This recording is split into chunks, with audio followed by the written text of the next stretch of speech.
लेकिन लोग जब पैसे उधार लेते हैं, खास करके मैं आपको एक एग्जांपल भी पढ़ाऊंगा जो आपका इंस्टॉलमेंट में ये कंसेप्ट आएगा, क्रेडिट कार्ड। क्या अच्छा है या बुरा है? अमाउंट का मतलब पी प्लस एस आई। अगर मैंने कहा बताओ यार प्रिंसिपल कितना होगा, तो प्रिंसिपल की वैल्यू कैसे निकालेंगे? प्रॉपर्टीज ऑफ सिंपल इंटरेस्ट क्या है? हाँ, तो यहां पर हम लोग हेडिंग लगा देंगे प्रॉपर्टीज ऑफ ईएसआई। ईएसआई की क्या कहानी है और ईएसआई कैसे हम लोग फाइंड कर सकते हैं, परसेंटेज में कैसे निकालेंगे, इनकी बात समझ लेते हैं।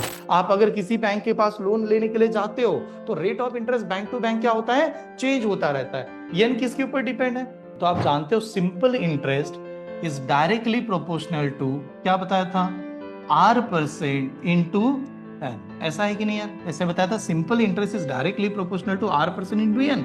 तो उसने कहा R% तो मेरा सेम ही है। अगर R% सेम है तो क्या चेंज हो रहा है? सिंपल इंटरेस्ट करके लगाएगा। अब सिंपल इंटरेस्ट बनाते समय वही हम लोग एक एक टर्म्स कंसीडर करता है। First is called as the principal, और प्रिंसिपल जो है उसी को और एक नाम से जानते हैं जिसे हम लोग कहते हैं कौन सा, सम। यानी इनका मतलब ये हो रहा है हमारा किसी को कुछ पैसे उधार देना या किसी से कुछ पैसे उधार लेना।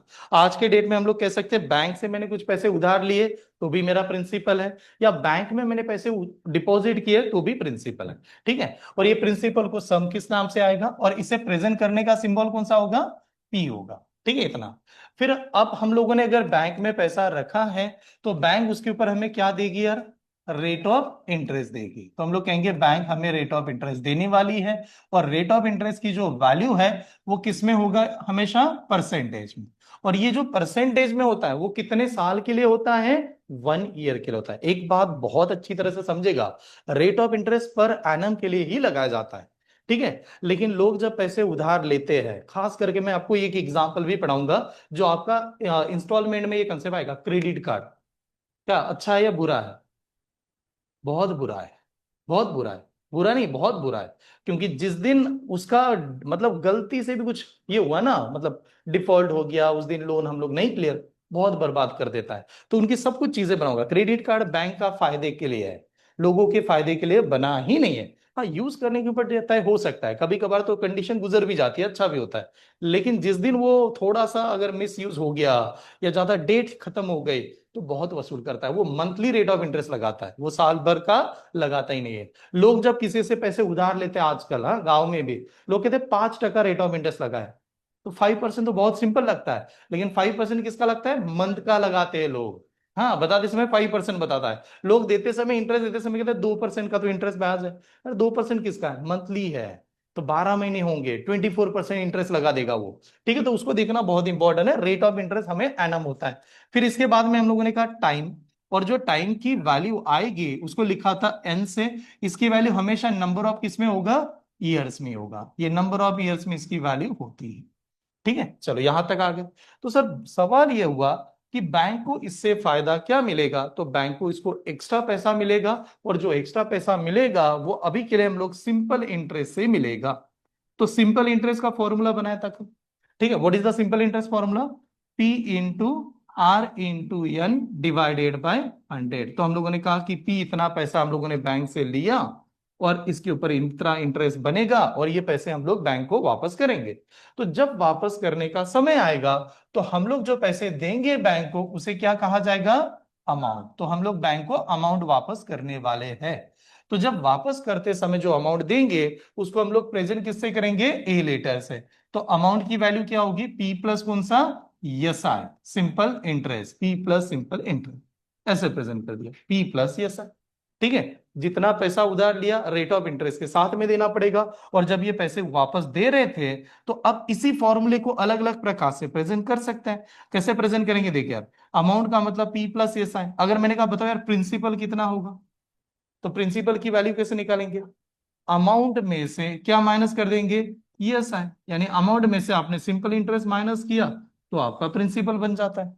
किसी ने पूछा what is the simple interest, बताओ सिंपल इंटरेस्ट कैसे आएगा, तो क्या करेंगे, अमाउंट में से क्या माइनस करेंगे, प्रिंसिपल। तो भी तो बन रहा है। तो एक ही फॉर्मूले को अलग अलग प्रकार से लिखा जाता है। ठीक है, नोट डाउन कीजिए। प्रिंसिपल उसको सम कह रहे हैं। ठीक है, रेट ऑफ इंटरेस्ट आर से प्रेजेंट कर दिया, टाइम की वैल्यू हमेशा नंबर ऑफ ईयर में आनी चाहिए, ईएसआई का formula P R N divide by 100। तो अमाउंट जो पैसे वापस करेंगे उसकी वैल्यू आएगी अमाउंट इज इक्वल टू, ठीक है, वैल्यू बनेगी amount is equal to P plus simple interest. हाँ, पी प्लस सिंपल इंटरेस्ट। अगर मुझे प्रिंसिपल की वैल्यू निकालनी है तो अमाउंट में से सिंपल इंटरेस्ट वाला नंबर क्या करेंगे, माइनस कर देंगे। ठीक है, यहां तक आए। चलो आगे बढ़ो, क्लियर है। अब ये होता है कि ठीक है सर सिंपल इंटरेस्ट आ गया, but properties of simple interest क्या है। हाँ, तो यहां पर हम लोग हेडिंग लगा देंगे प्रॉपर्टीज ऑफ ईएसआई। ईएसआई की क्या कहानी है और ईएसआई कैसे हम लोग फाइंड कर सकते हैं, परसेंटेज में कैसे निकालेंगे, इनकी बात समझ लेते हैं। ठीक है, आपने जो ईएसआई की वैल्यू निकाली, ईएसआई का फॉर्मूला बनाया, तो हम लोग कहते हैं ईएसआई का जो फॉर्मूला बना था वो ऐसा था P R N divided by 100। ठीक है, अब थोड़ा ध्यान से देखिए ईएसआई के ऊपर प्रॉपर्टी कैसे बनाएंगे। जब आप बैंक में पैसे लेने के लिए जाते हो तो जो भी अमाउंट मांगा जाता है तो क्या बैंक तुरंत सैंक्शन कर देती है। यानी आपको अगर पैसे की कोई जरूरत है, पैसे चाहिए, हमें इंपॉर्टेंट है, तो बैंकों के, अगर मैंने एजुकेशन लोन के लिए अप्लाई कर दिया तो क्या बैंक मुझे डायरेक्टली सैंक्शन कर देगी एजुकेशन लोन। नहीं, कुछ तो देखेगी कौन सा कॉलेज है क्या है। या मैंने होम लोन के लिए अप्लाई किया तो क्या हर आदमी को डायरेक्टली होम लोन मिल जाएगा, नहीं मिलेगा। क्या देखा जाता है बैंक के लिए, मतलब हम लोग जो मैथ्स का कैलकुलेशन कर, क्या क्या देखा जाता है, पहले तो सिबिल स्कोर देखा जाएगा, सिबिल स्कोर आता है कि नहीं वो देखा जाएगा। उसके साथ में और क्या देखते हैं, बैंक स्टेटमेंट भी देखेंगे आपके, कि आपके अकाउंट में पैसे आ रहे हैं या नहीं आ रहे। ठीक है, अगर वो सब कुछ ठीक लगा बैंक को, फिर वो आपको जो पैसे चाहिए वो अप्रूव कर देगी। जब पैसे अप्रूव किया जाएगा तो ये माना जाएगा कि यार ये वैल्यू जो है ये मुझे तो कंफर्म मिलने वाली है। और जब ये वैल्यू मुझे कंफर्म मिलने वाली है तो ये मेरे लिए फिक्स हो जाएगा, यानी क्या कहेंगे हम लोग इसको, कांस्टेंट। ये तो मेरा फिक्स है सर, ये तो कांस्टेंट हो गया। ठीक है, उसी के साथ में जो नंबर है 100, ये भी तो कांस्टेंट ही होगा क्योंकि ये नंबर है, ये कांस्टेंट हो गया अभी। ये दो चीजें हम लोगों ने कांस्टेंट कर दी। अब खाली यहां पर समझेगा कौन कौन सी चीजें चेंज होगी, one is the R change होगा, और कौन सा चेंज होगा, एन चेंज होगा। आर किसके ऊपर डिपेंड है, R bank to bank vary करता है। आप अगर किसी बैंक के पास लोन लेने के लिए जाते हो तो rate of interest bank to bank क्या होता है, चेंज होता रहता है। एन किसके ऊपर डिपेंड है, पर्सन के ऊपर डिपेंड है, कस्टमर के ऊपर डिपेंड, मैं कितने साल के बाद पैसा रिटर्न करूंगा। तो अब ये बन जाएगा कि ये जो वैल्यू है सिंपल इंटरेस्ट, उसे कहेंगे simple interest is directly proportional to R percent into कितना, एन, इसके ऊपर आएगा। यानी हम लोग कह सकते हैं कि जैसे जैसे रेट ऑफ इंटरेस्ट बढ़ेगा आपका सिंपल इंटरेस्ट बढ़ने वाला है, जैसे जैसे नंबर ऑफ ईयर बढ़ेगा सिंपल इंटरेस्ट बढ़ जाएगा। नोट्स मत बनाइए, थोड़ा शांति से समझेगा। ठीक है, ये फिर नेक्स्ट हम लोगों ने ऐसा लिखा था कि सर अमाउंट की जो वैल्यू होती है वो पी प्लस सी आई है, एस आई है। अमाउंट यानी जो पैसे हम लोग रिटर्न करते हैं उसकी वैल्यू हम लोगों ने ऐसे लिखी, ठीक, सॉरी, अमाउंट की वैल्यू लिखी P, amount is equal to क्या, पी प्लस कितना, एस आई। अब ऐसे हम लोगों ने लिखा। अभी हम लोगों ने ये लिखा है कि एस आई में आर और एन यही चेंज होगा बिकॉज पी कांस्टेंट है। तो मैं ये भी तो कह सकता हूं कि amount is also directly proportional किसके ऊपर, आर परसेंट इंटू एन के ऊपर। यानी जब आप पैसा रिटर्न करोगे उस समय कितना ज्यादा रिटर्न होगा तो ये तय करेगा आप कितने समय के लिए पैसे लिए हो या आपने कितना रेट ऑफ इंटरेस्ट लगाया है। ठीक है, अब देखो यार बहुत बार क्या होगा एग्जाम में जब हम लोग कैलकुलेशन करेंगे या एग्जाम्पल सॉल्व करेंगे तो आपको लगेगा सर परसेंटेज में नहीं, क्या प्रिंसिपल ही नहीं दिया था। बहुत बार ऐसे होगा, पर मतलब प्रिंसिपल गिवन नहीं है तो सॉल्व कैसे करें। अगर प्रिंसिपल की value in terms of percentage देखना है तो परसेंटेज में पी की वैल्यू हमेशा कितना करना है, 100%। ये हमेशा तय कर लीजिएगा, अगर आपको प्रिंसिपल नहीं दिया है और परसेंटेज वाला सवाल चल रहा है उसकी वैल्यू 100 मान के चलिए।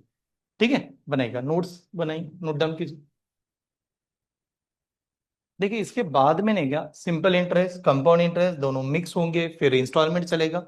तो कहीं ना कहीं आपको ये समझ में आना चाहिए, इंस्टॉलमेंट तो हम लोग एग्जाम के लिए तो पढ़ ही रहे हैं बट हमें रियल लाइफ में भी तो लगने वाला है। तो दोनों ओरिएंटेड समझेगा टॉपिक को। हाँ, खाली ऐसा नहीं होना चाहिए कि मैं बहुत टॉपर था अपने एग्जाम में तो मैथ्स में इतने आए, लेकिन जब आप रियल लाइफ में उतरे तो फिर फेल हो रहे हो, तो वैसे बंदे नहीं चाहिए। ठीक है, हमें समझ में आना चाहिए कि एग्जैक्टली लाइफ में कैसे इंप्लीमेंट किया जाता है। ठीक है, चलिए तो मैं एक एग्जांपल ले रहा हूं यहाँ पर। क्रेडिट कार्ड के बारे में हम लोग अभी थोड़ा सा डिस्कस कर रहे थे। क्रेडिट कार्ड देते समय, किसी भी पर्सन को क्रेडिट कार्ड देते समय कुछ चीजों को देखा जाता है। ठीक है, एक होता है सिबिल स्कोर। क्या सिबिल स्कोर गवर्नमेंट एजेंसी है, सिबिल करके दिया जाता है। सिबिल पता है आपको? ऐसा है कि जब सिबिल स्कोर देखा जाता है उस ओरिएंटेड तय किया जाता है। सिबिल स्कोर का हाईएस्ट पॉइंट कितना होता है? नहीं यार, मतलब आपने कभी किसने कोई भी क्लास में ऐसा स्टूडेंट है कि जिन्होंने कभी चलो एक थोड़ा सा देख लिया कि क्या है सिविल स्कोर कैसे? पैन कार्ड है हमारे क्लास में सभी के पास, मतलब पैन कार्ड वाले तो है ना, पैन कार्ड निकाला तो होगा। चलो पैन कार्ड निकाल लिया, अभी के लिए फाइनेंस में जाना भी नहीं है और उसमें हमारा मेन नहीं है। सिविल स्कोर की रेंज हाईएस्ट होती है 900 पॉइंट का। 900 पॉइंट अगर किसी को अगर होते हैं तो एकदम शानदार हो जाता है कि आप कोई भी लोन मिल सकता है दुनिया भर में। स्टैंडर्ड ऐसे माना जाता है कि यार चलो आपका अगर 800 से लेके 900 तक आते हैं तो आपका सिविल स्कोर अच्छा है। तो कब अच्छा, किसे अच्छा कहेंगे किसे बुरा कहेंगे, उसको कैसे तय किया जाता है? आपने कभी लोन नहीं लिया तो आपका सिविल स्कोर वैसे भी जीरो ही है। आपने लोन ले लिया और राइट टाइम पे वापस कर दिया तो आपका सिविल स्कोर अच्छा है। तो क्योंकि सिविल स्कोर का मतलब क्या है ना, वफादार आदमी है, पैसा राइट टाइम पे वापस करेगा, वो दर्शाता है। बहुत बार क्या हुआ है ना, कुछ जगह पर ऐसे होता है इंडिया में जहां पर क्रेडिट कार्ड दिया जाना मना है। क्यों मना है? क्योंकि लोग क्या करते हैं, पैसे ले लेते हैं, फिर कहते हैं क्रेडिट कार्ड वालों को देख लेते हैं कहां से वसूल करेंगे, देते ही नहीं है। तो उस समय बहुत बार कंपनी फंस जाती है, आप कितनी भी कॉल करो फिर पैसे देते नहीं, तो उस समय सिविल स्कोर वैरी नहीं होगा, वो चल ही नहीं पाएगा आगे, ठीक है। तो ये सिविल स्कोर के लिए क्या क्या करता है, तो सिविल स्कोर के लिए कुछ रूल है, समझेगा। आपने थोड़ा अमाउंट लिया और राइट टाइम पे उसको वापस कर दिया तो आपका सिविल स्कोर धीरे धीरे क्या होता रहेगा, बढ़ता जाएगा। लेकिन आपने लोन ही नहीं लिया तो आपका सिविल स्कोर वहां पर दिखेगा नहीं, ठीक है। दूसरी चीज, आपको क्रेडिट कार्ड मिला, अब देखो थोड़ा समझ लीजिए फ्यूचर के लिए भी। सर क्रेडिट कार्ड मिल गया, मान लो क्रेडिट कार्ड हमें मिला 50,000 का। क्रेडिट कार्ड मिलने के बाद क्रेडिट कार्ड का बहुत सही यूज है। एक्चुअली कब है ना, बहुत ही इमरजेंसी कंडीशन आ गई, घर पे पैसे नहीं, मेरे पास पैसे नहीं और अर्जेंट कुछ काम करना है, डेफिनेटली क्रेडिट कार्ड यूज कीजिएगा। 1 मंथ के लिए आपका पैसा एडजस्ट हो ही जाएगा। लेकिन क्या होता है हमारे पास या सभी के पास, क्रेडिट कार्ड पॉकेट में घूम रहे हैं, मॉल में जा रहे हैं, पसंद आ गया, अब वो पसंद के चक्कर में क्रेडिट कार्ड घिसाया जा रहा है, वहां पर लगाया जा रहा है, तो क्रेडिट कार्ड का गलत यूज है। अब वहां पर यह भी होगा कि क्रेडिट कार्ड का आपने ड्यू डेट अगर ओवरटेक कर चेंज हो गई तो, या आपने ड्यू हो गया तो उसका रेट ऑफ इंटरेस्ट बढ़ता ही जाता है। तो इन लोगों का क्या कहना है, अगर आपने क्रेडिट कार्ड यूज करते समय एग्जाम्पल के तौर पे 50,000 का आपका क्रेडिट कार्ड का लिमिट है और आपने 40 या 50,000 यूज कर लिए, तो गवर्नमेंट को आपका नेम कैसे दिखेगा पता है? गवर्नमेंट को दिखेगा इस पर्सन को पैसे की बहुत जरूरत है और ये बहुत बार लालची आदमी है, तो CIBIL score zero, CIBIL score down, ठीक है। अगर क्रेडिट कार्ड का यूज करना है तो एक रेंज मानी जाती है कि जो आपका पैसा का है उसका नहीं का 20% यूज कर लो और उसको राइट टाइम पे, तो गवर्नमेंट को क्या देखा, बहुत अच्छा आदमी है, थोड़ा पैसा यूज करता है, राइट टाइम पे देखता है। तो हमें इंस्टॉलमेंट में कहीं ना कहीं ये पढ़ने को मिलने वाला है, ठीक है। अब थोड़ा ये देखिए, मैंने कहा अमाउंट जो है मेरा, अमाउंट हम लोगों ने बताया डायरेक्टली प्रोपोर्शनल है, ठीक है। डायरेक्टली प्रोपोर्शनल, एक्चुअली अमाउंट क्या है देखिए, समझे ना, अमाउंट आप कैसे बता रहे हो, अमाउंट इज इक्वल टू क्या बता रहे हैं, पी प्लस क्या बता रहे हैं, यस आई। हाँ, amount is P plus yes I. लेकिन जितना पैसा मैंने उधार हम लोगों ने बैंक से या कहीं से लिया होगा, क्या वो बढ़ने वाला है पैसा? तो ऐसा नहीं बढ़ता, 10,000 लिया तो 10,000 ही रहेगा। तो सर क्या बढ़ जाता है जिस वजह से अमाउंट बढ़ती रहती है? तो क्या बढ़ता है, एसआई बढ़ता है। अगर आपका एसआई बढ़ गया, सिंपल इंटरेस्ट बढ़ा, तो आपको पैसे देने वाले क्या बनाने पड़ेगा, ज्यादा देना पड़ेगा। तो हम लोग ये जरूर कहेंगे कि अमाउंट जो होगा वो डायरेक्टली किसके ऊपर प्रोपोर्शनल होता है, एसआई के ऊपर। देखिए यार, अगर ऐसे मान लेते हैं एक सिंपल से एग्जांपल के तहत, मैंने 10,000 रुपीज लोन लिया और मेरा 1 साल का इंटरेस्ट बन रहा होगा 2,000 का, तो मैं 1 साल के बाद दे दूं तो मुझे 12,000 देना पड़ेगा। लेकिन मैंने कहा नहीं, मैं नहीं दूंगा, मैं अगले साल दूंगा, 1 साल के और बाद दूंगा। तो 1 साल का 2,000, नेक्स्ट ईयर का 2,000, कितना देना पड़ेगा, 4,000, तो 14,000 रिटर्न करना पड़ेगा। तो मेरा अमाउंट बढ़ता हुआ नजर आएगा। तो वो अमाउंट कितने पे डिपेंड होता है, वो एसआई के ऊपर डिपेंड होता है, ठीक है। चले तो एग्जाम्पल स्टार्ट करता हूँ, नोट डाउन कीजिएगा, शुरुआत करता हूँ। एक 1 मिनट है बस, खाली ऑनलाइन में देख लीजिएगा सभी। मैं एग्जाम्पल स्टार्ट करता है, खाली देखना कि कंसेप्ट क्या क्या बताए गए थे आपको उस प्रकार से। पहला एग्जाम्पल देखिए, फर्स्ट एग्जाम्पल बहुत ही बेसिक है, कंसेप्ट देखना है आपको क्या बताया था मैंने। What is the ratio, ratio का मतलब है ऊपर एक नंबर होगा नीचे एक नंबर होगा, सिंपल है, न्यूमरेटर डिनोमिनेटर। हाँ, what is the ratio of simple interest, हाँ, what is the ratio of simple interest earn by the certain amount for a 4 year and 8 year at the same rate of interest, at the same rate of interest. किसका ratio चाहिए? Simple interest का। कितने साल का simple interest बताया जा रहा है? 4 year एंड 8 year, दोनों जगह पर रेट ऑफ इंटरेस्ट क्या है? सेम है। तो आप जानते हो simple interest is directly proportional to, क्या बताया था? R% into N. ऐसा है कि नहीं यार? ऐसे बताया था, simple interest is directly proportional to R% into N. तो उसने कहा R% तो मेरा सेम ही है। अगर R% सेम है तो क्या चेंज हो रहा है? एन चेंज हो रहा है, खाली टाइम चेंज हो रहा है। और जैसे टाइम चेंज हो रहा है तो हम लोग कह सकते हैं पहले साल का टाइम कितना था? 4। अगले साल का टाइम कितना था? 8। Then what is the answer?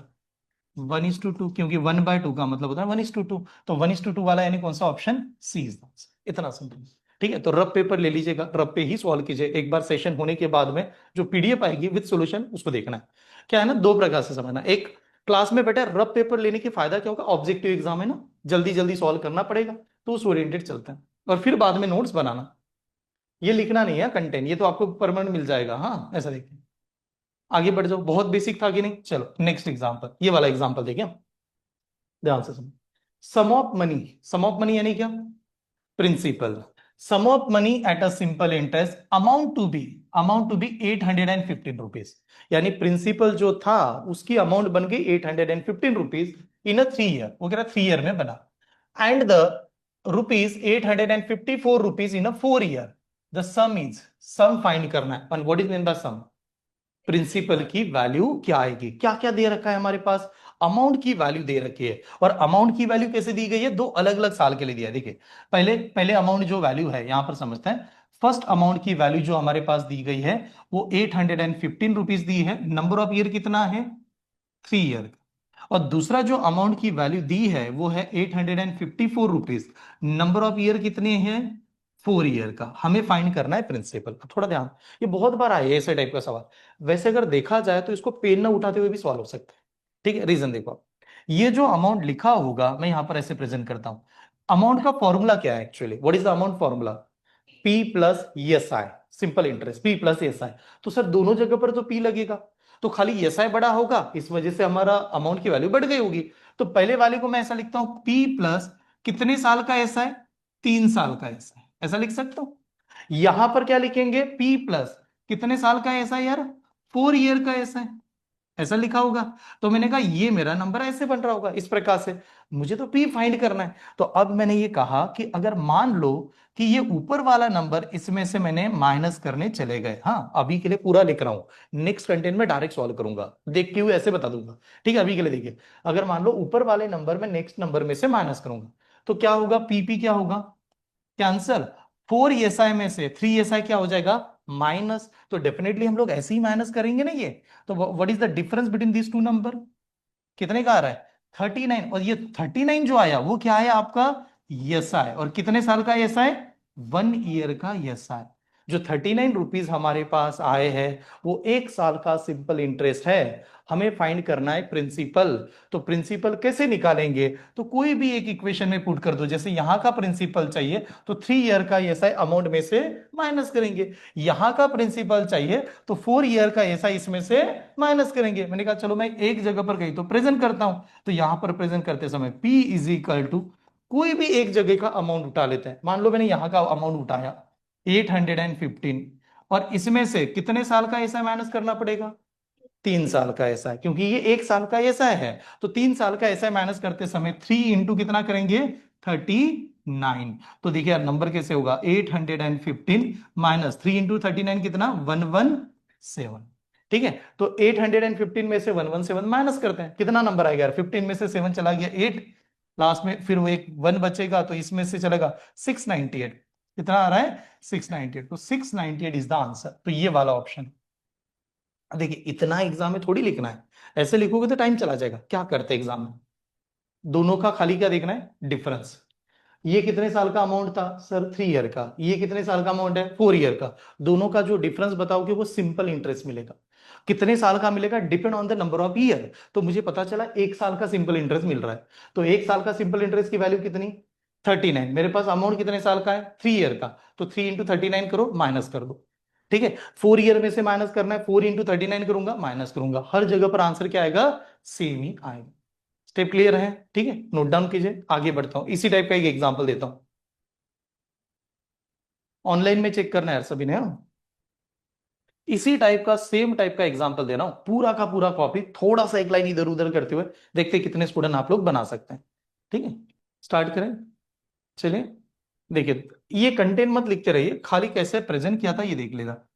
पूरा सिमिलर एग्जांपल है, हाँ, एज इट इज एग्जांपल है, आराम से चेक कीजिएगा। टाइम ऑफ क्लॉक यहां पर सेट करता हूं, देखिए। अ sum of money become 6,000, become का मतलब 6,000 हो गया। 6,000 हो गए मतलब क्या बना? अमाउंट। कितने नंबर ऑफ ईयर में कह रहा है? 2 ईयर में। एंड 9,000 आफ्टर अ 4 ईयर में, 9,000 बन गए 4 ईयर में। देन फाइंड द सम, सम की वैल्यू क्या आएगी? सम का मतलब क्या है? प्रिंसिपल। चलो बताओ। बहुत आसान है ना, एकदम सिंपल सा है। इधर युक्ति इनका 3,000, 30 सेकंड वैसे आ जाए। क्योंकि रीजन क्या है ना, बहुत आसान क्यों था, इसका रीजन बता रहा हूं। यहां पर दो नंबर देखे, ये है 6,000 अमाउंट और ये कितना है? 9,000। What is the difference between these two number? 3,000। वो जो 3,000 आएगा वो क्या होगा? यस आई होगा, correct, is the yes I. अब सवाल हुआ कितने साल का यस आई होगा? तो ये कितना साल है? यहां पर 4 ईयर। ये कितने साल है? 2 ईयर। तो 4 में से 2 माइनस करो, 2। तो 2 साल का यस आई की वैल्यू, ऐसे लिखता हूं, 2 ईयर का यस आई की वैल्यू कितनी आ गई? 3,000। ऐसे आ गया 3,000, 2 साल का यस आई 3,000 है। लेकिन सर हमें तो प्रिंसिपल चाहिए, तो प्रिंसिपल फाइंड करने के लिए प्रिंसिपल की वैल्यू कैसे निकालते हैं? अमाउंट में से क्या माइनस करेंगे? Yes I. तो मुझे देखना है मेरे पास अमाउंट कितने साल का है। देखो यहाँ पर अमाउंट ऑलरेडी 2 ईयर का है, यहाँ पर अमाउंट कितने साल का है? 4 ईयर का। मेरे पास 2 साल का ऐसा है तो मैं 2 साल का ही माइनस करूंगा। तो डायरेक्टली यहां पर लाऊंगा, नंबर कितना है ये? 6,000, और 6,000 में से 2 साल का ऐसा यानी कितना? 3,000 माइनस कर दो, व्हाट इज द आंसर? 3,000। तो 3,000 is the only right answer, ऐसा। ठीक है, तो ये वाले सभी का करेक्ट था, option A is the right. तो बहुत बार कैलकुलेशन ऐसे है कि सर ऐसे ही बना सकते थे, डायरेक्टली देखा। ठीक है, चेक हो। चले नेक्स्ट, इस एग्जांपल के लिए। हाँ, अब देखिए कैसे दिया है, हाँ। कंटेंट को अच्छी तरह से रीड करना। अ सम फेच, सम का मतलब principal. A sum fetch a total simple interest of rupees 4,016.25 at the rate of 9 PCPA। What is mean by PCPA? Per capital per annum, यानी 9% रेट ऑफ इंटरेस्ट है। ठीक है, in a 5 year what is the sum? Sum का मतलब क्या find करना है? Principal. अब थोड़ा यहां पर देखिए, आपके पास क्या क्या गिवन है पहले बताइएगा। क्या गिवन है हमारे पास? सिंपल इंटरेस्ट की वैल्यू गिवन है, उसके बाद में क्या पता है? रेट ऑफ इंटरेस्ट पता है, उसके बाद में क्या पता है? नंबर ऑफ ईयर पता है। क्या पता ही नहीं है? प्रिंसिपल पता नहीं। तो वो वाला फॉर्मूला लगाएंगे, वो वाला कंसेप्ट लगाएंगे। बताओ S I is equal to क्या लिखा के दिया था? P into R into N divided by कितना? 100, ऐसे कुछ है। ठीक है, तो उसके चलते सिंपल इंटरेस्ट की वैल्यू है 4,016.25। पी की वैल्यू सर पता नहीं है, आर की वैल्यू कितनी है? 9 है, एन की वैल्यू 5 है, और डिवाइडेड बाय कितना? 100। ये स्टेप समझ में यार? ठीक है, अब देखो, आप सॉल्व करते समय क्या करते हैं ना हम लोग, अगर ये 100 इधर मल्टीप्लाई करेगा तो इसका पॉइंट चला जाएगा। क्यों चलेगा? बिकॉज इसके पास दो डेसिमल पॉइंट है। तो मान के चलिए मैंने इसका 100 गायब कर दिया और इधर मेरा पॉइंट भी गायब हो गया। ठीक है, 100 गायब, पॉइंट गायब हो गया। अब मैं इसको आमने सामने डिवाइड कर दूंगा, मतलब ऐसे ऐसे डिवाइड कर दूंगा। तो 5 से डिवाइड करता हूं, 5 1 जार 5 कितना? 8 जार 40। फिर 1 आएगा, 1 को डिवाइड नहीं कर पाऊंगा तो 0 दे दिया। तो नंबर कितना बनेगा फिर? 16। 5 कितना? 3 जार 5 3 जार कितना है? 15। 1 बचेगा, 1 के ऊपर 2, 1 के ऊपर 2 कितना? 12। 5 कितना? 2 जार 5 2 जार कितना? 10। 10 जाने को बचा कितना? 2। 2 के ऊपर 5 कितना? 25। 5 5 जार 25। ठीक है, अब डिवाइड करेंगे किससे? 9 से। 9 से डिवाइड कीजिए, 9 1 जार 9, 9 कितना? 9 कितना यार? 8 जार। 9 8 जार, 9 8 जार कितना? 72। 72 जाने को तो बचा कितना? 8। 8 के ऊपर 3, 83। 9 9 जार, 9 9 जार कितना होता है? 81। 81 जाने के तो बचा कितना? 2। 2 के ऊपर 2 कितना? 22। 9 कितना यार? 2 जार, 9 2 जार 18। 18 जाने के तो बचा कितना? 4। 4 के ऊपर 5, 9 कितना? 5 जार। तो 8925 वाला आंसर आना चाहिए। तो 8925 वाला कौन सा ऑप्शन है? Option D. Option D is the answer. Check कीजिए। देखो, एक तो डायरेक्ट डिफरेंस से आएगा और एक तो यहां पर चेक करना पड़ेगा कि कैसे प्रेजेंट उन्होंने दिया है।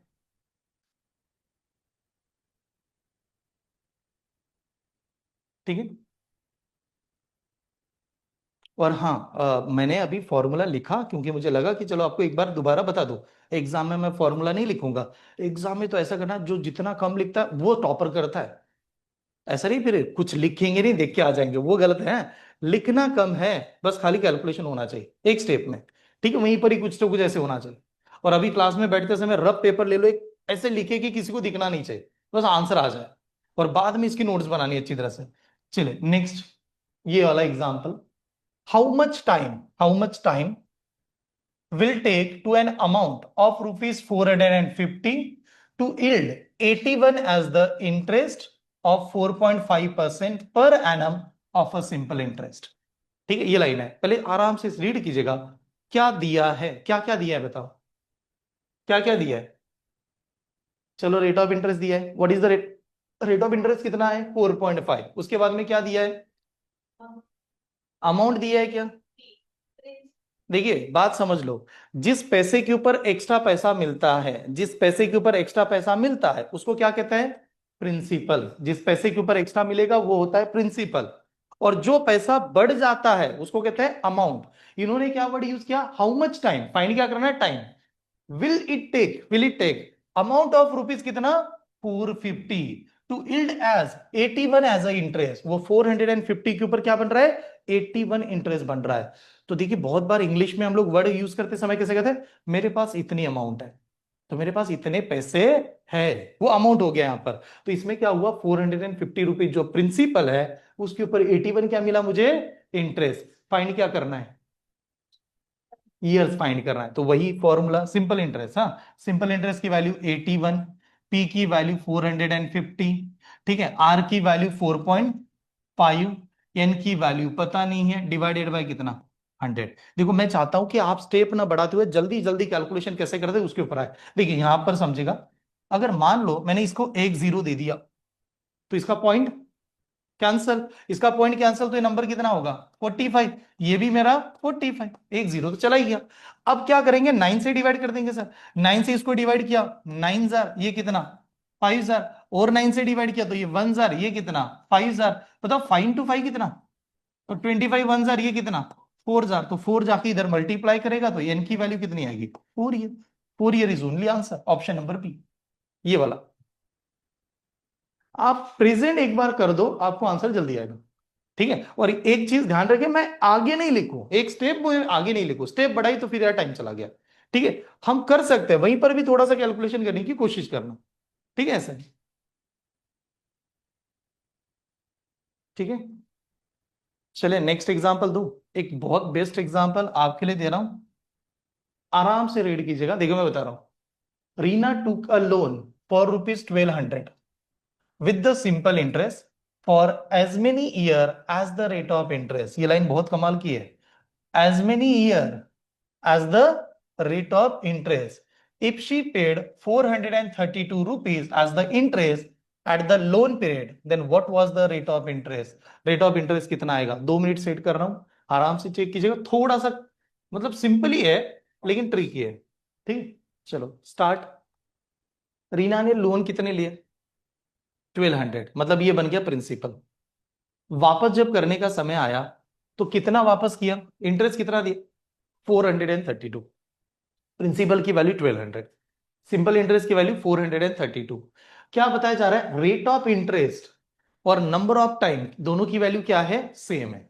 ठीक है, तो हमें रेट ऑफ इंटरेस्ट फाइंड करने के लिए आया, तो हम लोग ऐसे करते हैं, रेट ऑफ इंटरेस्ट बरोबर नंबर ऑफ ईयर और दोनों की वैल्यू मान लेते हैं एक्स। दोनों की वैल्यू सेम है सर, तो दोनों की वैल्यू एक्स मान, यहां तक क्लियर। अब हम लोग आते हैं यार सिंपल इंटरेस्ट का फॉर्मूला, पी आर, आर की वैल्यू एक्स, एन की वैल्यू एक्स, डिवाइडेड बाय कितना 100, P R N divide by 100 is equal to, इसकी वैल्यू कितनी बताई गई 432। ये स्टेप समझ में, हमें एक्स की वैल्यू चाहिए। अब एक्स की वैल्यू निकालते समय सबसे पहले ये 2 जीरोस, यहां से 2 जीरोस क्या हो गए, कैंसल।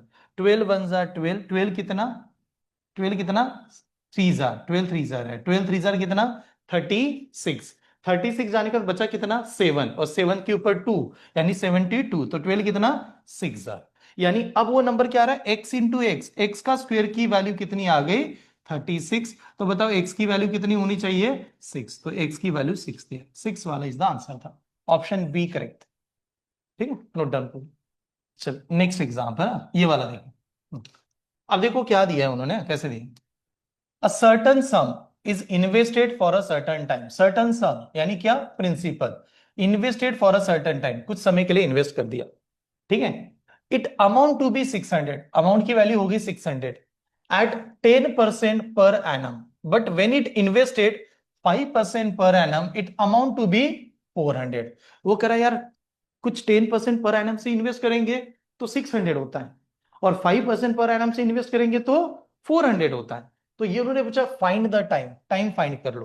तो एक बात बताओ, प्रिंसिपल दिया है नहीं, बट सेम प्रिंसिपल की बात हो रही है। उन्होंने सेम प्रिंसिपल इन्वेस्ट किया, कितने समय के लिए इन्वेस्ट किया, सर्टेन टाइम के लिए। टाइम दिया है नहीं दिया सर, प्रिंसिपल नहीं है, टाइम नहीं है, लेकिन क्या दिया है, रेट ऑफ इंटरेस्ट दिया। रेट ऑफ इंटरेस्ट बढ़ा, रेट ऑफ इंटरेस्ट बढ़ गया तो पैसा क्या होता है, बढ़ता है। बढ़ता है कि नहीं, अरे रेट ऑफ इंटरेस्ट बढ़ा तो पैसा बढ़ेगा। तो हमें अमाउंट भी दिया है ना, अमाउंट दिया है कि नहीं हमें, अमाउंट कहां पर दिया है, ये देखो 600 है, यहां का अमाउंट कितना है, 400 है। तो देखो हम लोगों ने ऐसे लिखा था, amount is directly proportional to R% into क्या लिखा के दिया था, N। Amount is directly proportional to R% into N, ऐसे कुछ लिखा के दिया, ठीक है। तो अब बताओ पहला वाला अमाउंट कितना था, 600 का। ये कब 600 का था, जब रेट ऑफ इंटरेस्ट कितना था, 10%। कितने साल के लिए पता नहीं है, तो 10% इंटू एन साल के लिए होगा सर, ठीक है। बाद में अमाउंट कितना बना, 400। कितने साल, कितने रेट ऑफ इंटरेस्ट से, 5% से, कितने साल के लिए, एन से, क्योंकि डायरेक्टली प्रोपोर्शनल है ना। डायरेक्टली प्रोपोर्शनल का हम लोग ऐसे भी तो कह सकते हैं कि ये वाला नंबर इक्वल टू ये नंबर के समान होगा, ऐसे। तो आप एक बात बताइएगा, अगर हम लोगों को एन फाइंड करना है, मैंने कहा इन दोनों का डिफरेंस ले लेता हूं, इस साइड में डिफरेंस लेता हूं। तो ऐसे डिफरेंस लेते समय 600 में से 400 चला गया, व्हाट इज द डिफरेंस, 200। तो इस साइड में देखिए आप लोग, what is the difference between this two number, 5n। Percent percent तो वैसे ही आंसर 5n, हाँ मतलब ऐसे। तो बताओ 5 से डिवाइड करते हैं, 5 से डिवाइड करते हैं, 5 1 जार, ये कितना, कितना जार, 40। तो n की वैल्यू 40, 40 साल के लिए इन्वेस्ट किया था, 40 इज द आंसर, ये वाला answer. Amount is directly proportional to R% into N. Simple interest is also directly proportional to R% into N. जब मेरे पास पैसे नहीं दिए हैं तो मैं ऐसे सॉल्व कर सकता हूं। उसका कहना है R% बढ़ेगा तो अमाउंट बढ़ जाएगा, टाइम बढ़ेगा तो भी अमाउंट बढ़ेगा, और टाइम यहां पर दोनों जगह पर सेम था, और टाइम की वैल्यू फाइंड करनी, ठीक है। चलिए नेक्स्ट सवाल पे बात करता है। ये वाला सवाल, ये आपको ट्राई करना है पूरा का पूरा इसी प्रकार से, पहले रीड करके दिखाता हूं। अ सम वाज पुट, सम का मतलब क्या यार, प्रिंसिपल। उसने कहा प्रिंसिपल को रखा गया एट अ सिंपल इंटरेस्ट से, फॉर अ सर्टन रेट से, सर्टन रेट से, रेट ऑफ इंटरेस्ट दिया नहीं है, प्रिंसिपल पता नहीं है, सर्टन रेट, सर्टन प्रिंसिपल, क्या दिया है, 5 ईयर के लिए, number of year is given. हाँ, had it been be put 2% higher rate, अगर रेट ऑफ इंटरेस्ट मैंने 2% से बढ़ा दिया, पहले रेट ऑफ इंटरेस्ट पता नहीं है, लेकिन कह रहा है रेट ऑफ इंटरेस्ट 2% से बढ़ गया, ठीक है। It could have faced 450 rupees more, तो 450 रुपीज ज्यादा मिल जाएगा। 2% रेट ऑफ इंटरेस्ट बढ़ाएंगे तो 450 रुपीज ज्यादा मिलेगा। देन फाइंड द सम, सम की वैल्यू क्या थी ये पूछा गया। स्टार्ट, ईयर 5 है, ईयर 5 है। ओके एक बात बताइएगा, क्या क्या दिया है बता, पूजा आपका आंसर, आंसर नहीं आ रहा है, ओके। इधर श्रवण आपका, क्या दिया एक बार बता दो, क्या क्या गिवन है, नंबर ऑफ ईयर कितने, 5, रेट ऑफ इंटरेस्ट कितने से बढ़ाया, 2% से, पैसा कितना ज्यादा मिला, 450 ज्यादा मिला। फाइन क्या करना है, प्रिंसिपल। सर प्रिंसिपल पता ही नहीं है, रेट ऑफ इंटरेस्ट बढ़ाया बता रहा है, सिंपल इंटरेस्ट भी ये दिया है। Principal in terms of percentage कितना होता है, principal in terms of percentage कितना होता है हमेशा, 100, ये तो 100 ही होता है, ठीक है। अगर आपको लगा सर मुझे ये सॉल्व ही नहीं करना है, तो और एक मेथड है, मैं दो मेथड बता देता हूं। पहली मेथड क्या है मेरे पास, कि मेरा प्रिंसिपल हमेशा 100 होगा परसेंटेज में, तो 100 प्रिंसिपल है, उसकी वैल्यू पता नहीं, लेकिन इन्होंने कहा कि रेट ऑफ इंटरेस्ट कितने से बढ़ा था, 2% से, कितने साल के लिए बढ़ा था, 5 ईयर के लिए, तो हमें एक्स्ट्रा पैसे कितना मिला, 450। 450 एक्स्ट्रा पैसा मिलना मतलब उसे क्या कहते हैं, ज्यादा पैसा मिला ना। तो ज्यादा पैसा मिला मतलब क्या कहते हैं, इंटरेस्ट कहता है। और कौन सा टॉपिक पढ़ रहे हैं? सिंपल इंटरेस्ट, वो सिंपल इंटरेस्ट बन गया। तो हम लोग ऐसे लगाएंगे कि 2% इंटू 5 ईयर, इसका जो वैल्यू आता है वो कितना आता है? ₹450 होता है। तो हमें चाहिए यार 100% जो होगा इसकी वैल्यू कितनी आएगी ये निकालना है। ऐसे प्रेजेंट कर दिया मैंने। अब ये प्रेजेंटेशन करते समय हम लोग कहते हैं आमने सामने डिवीजन, ऊपर नीचे division and cross is the multiplication. ऐसे चलेंगे। तो सॉल्व करते समय देखते हैं कि यार देखो यार 2 × 5 कितना? 10। तो मैंने यहां से 10 से कैंसिल कर दिया। अब ये 10 इधर जाएगा तो क्या करेगा? मल्टीप्लाई। तो जो पी की वैल्यू आएगी वो आ जाएगी 450 और एक जीरो, तो 4500। एक तो ये तरीका होगा। दूसरी मेथड समझा देता हूं और एक मेथड दिखा देता हूं। देखो, आपको सिंपल इंटरेस्ट का फॉर्मूला पता है, PRN divide by 100। Sir P पता नहीं है, चलो मान लो पी नहीं है। आर की वैल्यू कितनी दी है? 2%। बढ़ा ना वो 2% से। कितने साल के लिए बढ़ा? 5 ईयर के लिए। डिवाइडेड बाय कितना? 100। और कितना सिंपल इंटरेस्ट बना आपको? 450। ऐसा दिया था ना, ये ज्यादा पैसे मिला मतलब सिंपल इंटरेस्ट बन गया। तो आप जब इसे भी सॉल्व करोगे, ये दोनों का 10, ये जीरो कैंसिल, इधर चला जाएगा, पी की वैल्यू वही आएगी 4500, ऐसे भी आ जाएगा। ठीक, ये भी तरीका था। पहला ऑप्शन है, ठीक है। तो ये वाला आंसर नोट डाउन कीजिएगा। ठीक है, आगे बढ़ो। चले नेक्स्ट, ये एग्जांपल आराम से देखिए। अब देखो, ए लेंट 8000 टू बी। हाँ, ए ने बी को पैसे दिए 8000 फॉर अ 2 ईयर के लिए, and 6000 to see for a 4 year के लिए, on the simple interest at the same rate of interest, same rate of interest, and the receives 1840 rupees from all the both of them as a interest। दोनों से उसको मिला 1840 rupees, दोनों से। ठीक है, then the rate of interest per annum is, rate of interest per annum कितना आएगा? देखिए एक traditional method, I think almost हम लोग सभी जानते हैं वो मेथड, वो बता देता हूं पहले। ठीक है, क्या है ना, देखिए हम लोग जब सॉल्व करेंगे कोई कैलकुलेशन, हमारे पास गिवन क्या क्या देखना है। ए नाम का पर्सन है, ए ने कितने लोगों को पैसे दिए? दो अलग अलग लोग। ए ने बी को पैसा दिया, सर ए ने सी को पैसा दिया। दोनों से पैसे क्या मिले? उसको इंटरेस्ट मिला। अब दोनों से इंटरेस्ट निकालने का तरीका होगा बी का सिंपल इंटरेस्ट प्लस सी का सिंपल इंटरेस्ट बरोबर टोटल सिंपल इंटरेस्ट। सही है, और दोनों का रेट ऑफ इंटरेस्ट सेम है। अब सिंपल इंटरेस्ट हम लोग कैसे निकालेंगे? बी का पैसा कितना? 8000, कितने साल के लिए? 2 ईयर के लिए, इंटू आर डिवाइड बाय 100 वो, फिर सी का सिंपल इंटरेस्ट वो नंबर, फिर डिवाइड बाय हार वगैरह। मेरा कहना है इतना लिखना नहीं है, डायरेक्ट डायरेक्ट कैसे जाते हैं बोले समझो। सब दोनों जगह पर कॉमन क्या है? Rate of interest. Rate of interest common है कि नहीं? तो मैं रेट ऑफ इंटरेस्ट को साइड में रखूंगा, बस यहां पर देखूंगा। बताओ 8000 इंटू 2, 8000 इंटू 2 कितना होता है? ये 8000 इंटू 2 कितना होता है? 16000। ये मेरा पहले यहां से आ गया। ठीक है, फिर मैंने कहा यार 6000 इंटू 4 कितना? 24,000। ये मेरा दूसरे का आया 24,000। इन दोनों में मेरा कॉमन क्या है? Rate of interest. तो मैंने आर यहां पर कॉमन ले लिया, डिवाइडेड क्या कर दिया? 100। ये मेरा P R N divide by 100 हो गया डायरेक्टली। पी इंटू एन तो मैंने वैसे ही बना लिया। इक्वल टू मेरा नंबर कितना आ रहा है? इक्वल टू आ रहा है 1840। ये स्टेप समझ में? आप चाहे तो यहीं पर ही बना सकते हैं। आप देखो थोड़ा सा इसमें कैलकुलेशन अगर आप यहां पर लगाते हैं, दोनों की एडिशन कितनी? 40,000।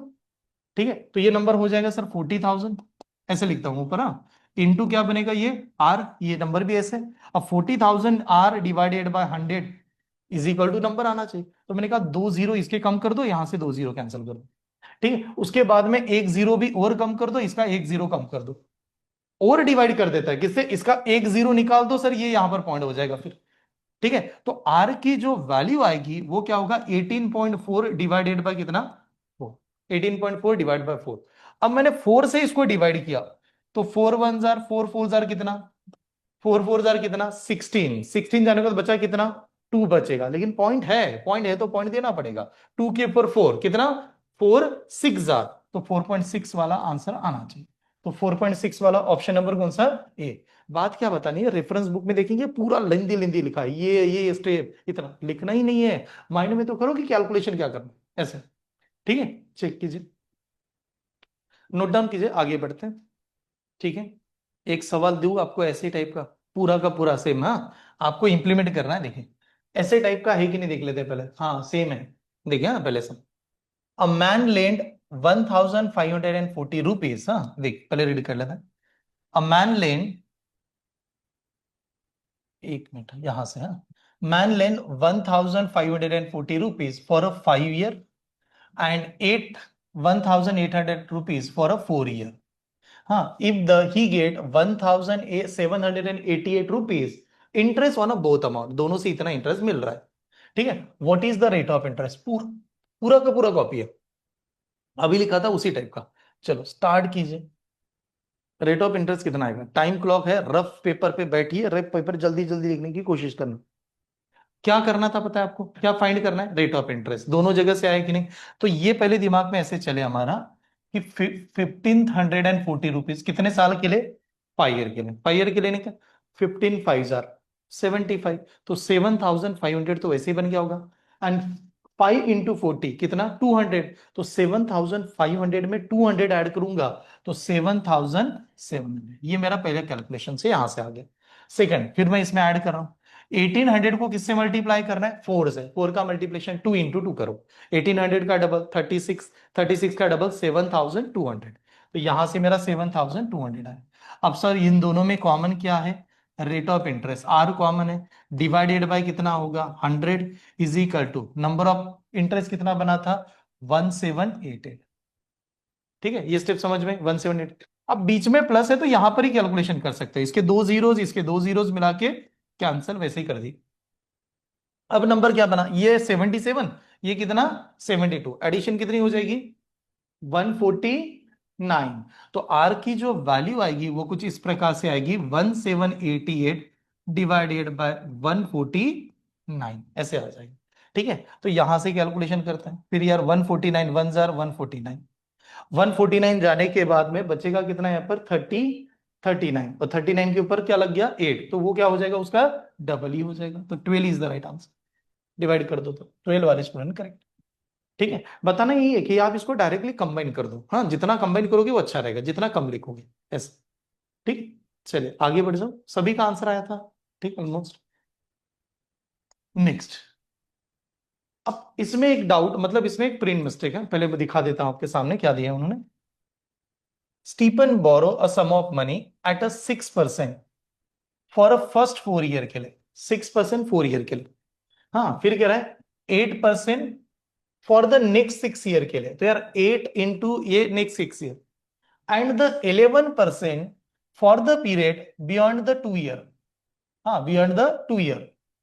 अब वो जो 2 year है मतलब उसके बाद वाला, beyond the 2 year, if the total interest paid by him at the end of the 12 year, ये चाहिए यहां पर 12 year, इज, ये है 5640 rupees, then how much money did he borrow, तो उसने पैसे कितने बोरो किए, तो आप थोड़ा ध्यान से देखिए, सभी जगह पर एक जैसे पैसे बोरो किए थे, यानी सभी में कॉमन क्या है, प्रिंसिपल, सभी का सेम क्या है, प्रिंसिपल, बाकी सब कुछ चीजें चेंज हो रही है, प्रिंसिपल हमारा सेम है।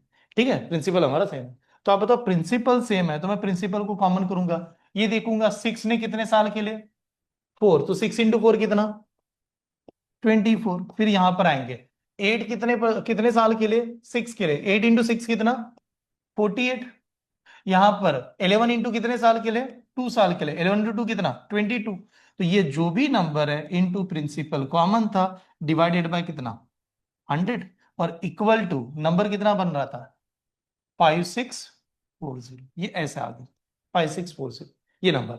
अब एडिशन करते हैं, देखिए एडिशन करने के बाद डिवाइड करेंगे कि नहीं, ठीक है, एडिशन करते समय देखिएगा, एडिशन करते समय इसको पहले 2 दे दो, ये कितना बनेगा, 50, और 50 प्लस 20 70, अब 70 प्लस 20 करूंगा तो 90, और ये 94 होगा फिर, तो 94 हुआ, तो मैंने कहा पी की वैल्यू जो आएगी वो ये 100 इधर मल्टीप्लाई होगा, 5640 into 100 डिवाइडेड बाय कितना, 94, यहां तक स्टेप समझ में आई कि नहीं बताओ, 94 हो गया। जो भी आंसर आपके सामने दिए गए हैं, आप ऑप्शन को देखिए क्योंकि ऑब्जेक्टिव एग्जाम है, सभी ऑप्शन में 0 0 है लास्ट में, यानी जीरो तो आने ही वाला है। अब जीरो आने वाला है यानी मुझे 3 0 को टच नहीं करना है, ये मेरा जीरो तीनों के तीनों रहना ही चाहिए आखिरी में, तो मुझे कैसे भी करके इस नंबर को किससे डिवाइड करना है, 94 से, 94 से डिवाइड करना है। मान लो ये 600 होता, ये 100 होता, 6000 होता, लेकिन यहां पर 4 है और यहां पर भी 4 है, 4 को कौन से नंबर को मल्टीप्लाई करने के बाद 4 आता है? 4 को 6 से मल्टीप्लाई करने के बाद ही क्या आता है? 4 आता है। तो 94 वन जार, ये कितना? 6 जार। तो व्हाट इज द आंसर? 6000। तो 6000 इज ओनली आंसर। तो 6000 वाला बी ऑप्शन था यार, ये वाला आंसर। देखिए अरिथमेटिक मैथ्स अभी के लिए जो पढ़ रहा हूँ एकदम बेसिक से चला रहे हैं, ठीक है, आराम से। और गारंटी के साथ बता रहा हूँ, आप क्लास नोट्स रेफर करना, उसके बाद नहीं है। बट साथ में कैसे ना, जब मैं कहूँ आपको पीवाईक्यू की बात चलाऊंगा आपके, तो उसमें तो जरूर आपको टाइम देना चाहिए। एग्जाम के पहले तो पीवाईक्यू करना ही पड़ेगा, ठीक है। आगे बढ़ू, चलेगा। नेक्स्ट ऐसा एग्जाम्पल, हाँ ये वाला एग्जाम्पल देखिए। ए बोरो 5000 at a simple interest. At the end of the 3 year, he again borrowed 3000 and finally paid 2340 rupees interest after the 6 year.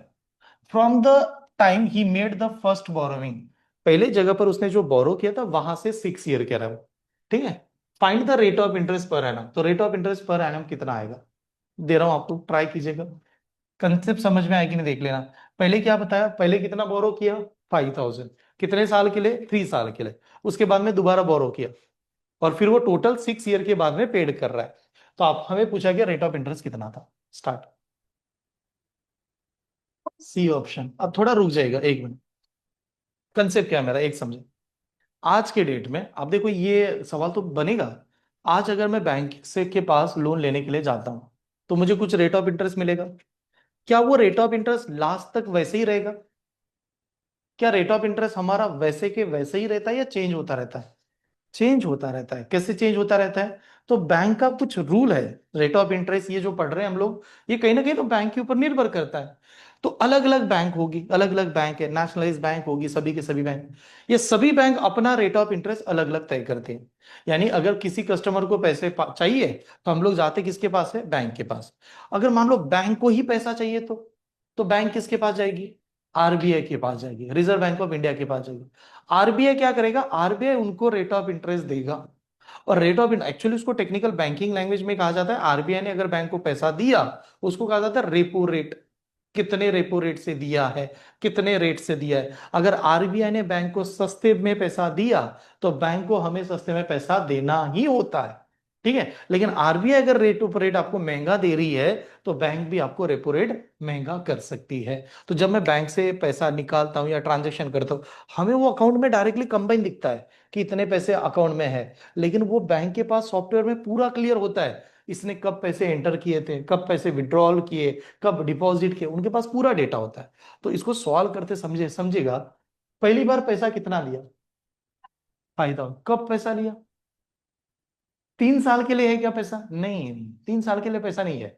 5000 पैसा लिया सिंपल इंटरेस्ट से, और 3 साल के बाद में आप at the end of the 3 year ही अगेन बोरो ऑफ 3000। 5000 पैसा लिया, 3 साल के बाद में और पैसा बोरो किया 3000, एंड फाइनली पे 2340 रुपीज एट आफ्टर कितने?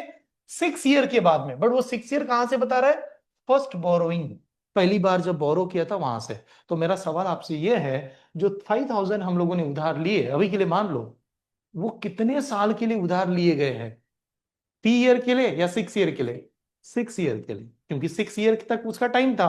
तो अब क्या हो जाएगा, ये जो नंबर आएगा वो आएगा 5000 इंटू कितना? 6 ईयर, क्योंकि आपने ये पैसा 6 ईयर के लिए उधार लिए थे। फिर अब क्या हुआ, बीच में भी पैसा लिया गया सर। अब बीच में कितना पैसा लिया? 3000। ये 3000 कितने साल के लिए पैसा उधार लिया? 3 ईयर्स के लिए। तो ये बन गया हमारा पूरा calculation into R, into R, और डिवाइडेड बाय कितना?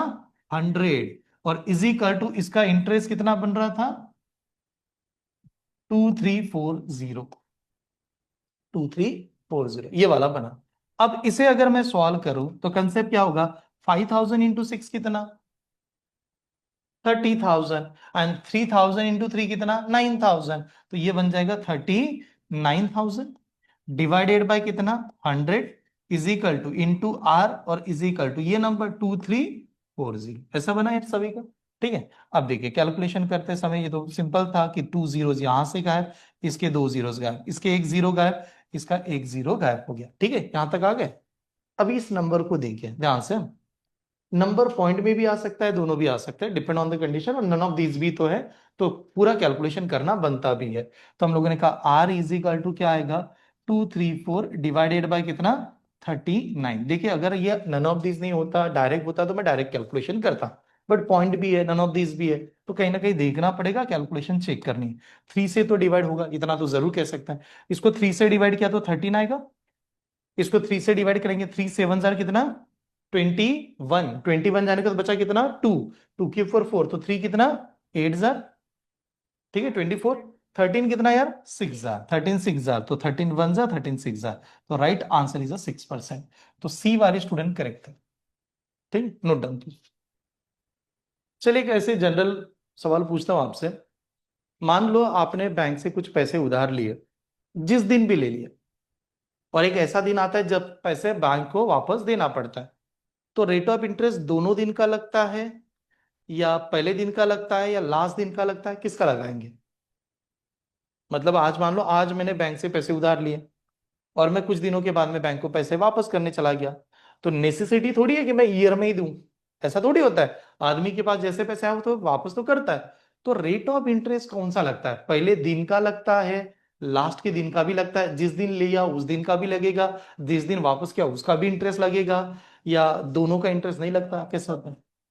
हाँ, हाँ राइट आंसर, पहले दिन का इंटरेस्ट लगाया जाता है, जिस दिन पैसे लेते हो उस दिन का इंटरेस्ट लगता है, लेकिन जिस दिन पैसे वापस करते हो उस दिन का इंटरेस्ट नहीं लगता, ये समझे? ठीक है, वापस करते समय इंटरेस्ट नहीं लगाया जाता। बैंक कहती है कि जिस दिन आपने वापस कर दिया उस दिन का कोई इंटरेस्ट देना ही नहीं है। ठीक है, लेकिन उसके टाइम फ्रेम में बैंक में पहुंचना है, ये जरूर माना जाता है। ठीक है, चलिए नेक्स्ट ये example. Out of the sum of 850 rupees, 850 rupees, a part was lent 6% ESI and other part is a 12% ESI. पहला part 6% ESI से दिया, second is a 12%. If the interest on the first part after the 2 year is the equal to the interest on the second part after the 4 year, दोनों का interest क्या बता रहा है, वो सेम बता रहा है। ठीक है, सेम था। Then the what is the second sum, second में कितने पैसे थे, ये बता दो क्या होगा। ठीक है, अब थोड़ा ध्यान से देखिए, एक्चुअली बहुत सिंपल है, बट थोड़ा सा ऐसे दिखता है। पैसे कितने हैं हमारे पास, 850, इसको दो जगह पर डिवाइड कर दिए गए, ये फर्स्ट सम कह रहा हूं मैं, और ये मैं कह रहा हूं सेकंड सम। और हमें सेकंड सम का ये पूछा गया कि कितने पैसे लगाए गए थे, जबकि दोनों का इंटरेस्ट क्या है, सेम है। अब थोड़ा ऐसे मान लेते हैं, मान लो मैंने यहां पर 50 रुपीज इन्वेस्ट किया, तो यहां पर कितना करूंगा, 800। यहां पर मैंने 150 रुपीज लगाए, 150 रुपए इन्वेस्ट किया, तो यहां पर कितना आएगा, 700। यानी क्या करोगे, मैं जो भी नंबर यहां पर लिखूं, आप इस नंबर में से माइनस करते हुए यहां पर लिख लो। मैंने कहा यहां पर मैंने 350 रुपीज लगा दिए, इन्वेस्ट कर दिया, यहां पर कितना होगा, 500। मैं जो भी यहां पर लिखता हूं आप उसमें से माइनस करते हुए ये नंबर लिखते हो। तो मैंने कहा इस नंबर को ही फाइंड करना है, तो मैंने यहां पर एक्स लगा दिया, तो बताओ यहां पर कितना होगा, 850 -x, इतना पैसा यहां का होगा, 850 -x। ये स्टेप समझ में? अब वो कह रहा है कि पहले वाला जो सम था उसका रेट ऑफ इंटरेस्ट कितना है, 6%। सेकंड वाले का जो है रेट ऑफ इंटरेस्ट कितना है, 12% था। पहले वाला जो इंटरेस्ट था वो कितने साल के लिए था, 2 ईयर के लिए था। सेकंड ईयर वाला कौन सा था, 4 ईयर के लिए था। और दोनों का सिंपल इंटरेस्ट की वैल्यू क्या है, सेम ही है, यानी दोनों का सिंपल इंटरेस्ट सेम, ऐसा बता दिया। तो हमें पूछा क्या जा रहा है, what is the value of x, ये वाला सवाल है। तो यार एक्स की वैल्यू चाहिए, तो सीधा यहां पर आता है, 100 क्या हो गया, कैंसिल। 6 × 2 कितना होगा, 12, और इसका 12 भी क्या हो गया, कैंसिल। तो ये नंबर देखिए आप, इधर क्या बचा, ये कितना है, 4x, और ये क्या है, -x, -x इधर जाएगा तो क्या करेगा, +x, तो 4 में ये x ऐड कर दो, कितना होगा, 5x। तो बात बन जाएगी 5x की वैल्यू कितनी है, 850 रुपीज है। अगर 5x की वैल्यू 850 है, 5 से डिवाइड करो, आंसर आएगा। x की वैल्यू कितनी, 170, 170 is the answer, C is the option है। ऐसे आ जाए। इसका नेक्स्ट पार्ट कल एसआई को आगे बढ़ाता हूँ, ठीक है, क्योंकि बैक टू बैक बैचेस होती है, नेक्स्ट थोड़ी बहुत देर बाद नेक्स्ट बैचेस आ जाती है। तो प्रॉपर वे से मुझे क्या चाहिए, जो नोट्स आप बना रहे हो उसको अच्छी तरह से लिखते रहिए, ठीक है। और ये बात ध्यान में रखिए कि आपके पास कैसे प्रोसेस होनी चाहिए, मेरी तरफ से ये टॉपिक कंप्लीट हुआ, आपको रेफरेंस बुक तब स्टार्ट करनी है, तब तक रेफरेंस बुक को टच नहीं करना है। एक प्रोसेस क्या होनी चाहिए, हाँ सर आपने क्लास में ऐसे पढ़ाया, आज आपने ये दिखा कि नहीं, आप क्लास में रफ नोटबुक लेके आ जाओ, खाली ऐसे ही वैसे कुछ भी लिखते रहो कि फास्ट कैसे कर रहे थे, आंसर देने की कोशिश करना। जैसे आपका लेक्चर हुआ, फिर घर गए, फिर कंटेंट को अच्छी नोटबुक लिया, उसमें कंटेंट लिखा, ये वाला लिखा, फिर खुद कैलकुलेशन किया। रिवीजन बहुत इंपॉर्टेंट है, आप जितना रिवाइज करोगे, हाँ तब जाके आपका आंसर दिखेगा एग्जाम में। रिवीजन मेरे साथ यही करते रहो, और जब मैं कह दूंगा कि मेरी तरफ से ये टॉपिक पूरी तरह से कंप्लीटेड है, फिर आपकी रेफरेंस बुक उठाओ, रेफरेंस बुक में हर एक क्वेश्चन देखो कि सर ने बनाए हुए वो बनते ही कि नहीं, उसमें डाउट आया इंडिविजुअली लेके आ जाओ, इंडिविजुअली लेके आ जाओ। ऑनलाइन वाले मुझे सेंड करो कि यार सर ये समझ नहीं आया था, सेशन होने के बाद हम लोग आपको इंडिविजुअली मैं टीच करूंगा, सैटरडे संडे भी टीच करूंगा जब आपको लगा। वो होने के बाद जब मेरा ऐसा लगेगा कि आपकी एग्जाम आ गई, तो मुझे पीवाईक्यू के लिए अलग सा आपका टाइम चाहिए, ठीक है, सेपरेट टाइम चाहिए, तो उसको तो आना ही आना है, क्योंकि मुझे टेस्ट सीरीज पे ऊपर ज्यादा काम करना पड़ेगा। हमें हर साल का रिकॉर्ड ब्रेक करना है, इस बार की जो रिकॉर्ड है बहुत दमदार है सभी का, उसका रिजल्ट आपको ब्रेक करना है। आपकी बैच को एक टारगेट होना चाहिए कि लास्ट ईयर का रिकॉर्ड ब्रेक करके आगे किससे बढ़े, ठीक है, इस प्रकार से। चलिए यहाँ अभी के लिए यहाँ पर रुकता हूँ, नेक्स्ट सेशन में मिलते हैं। Thank you.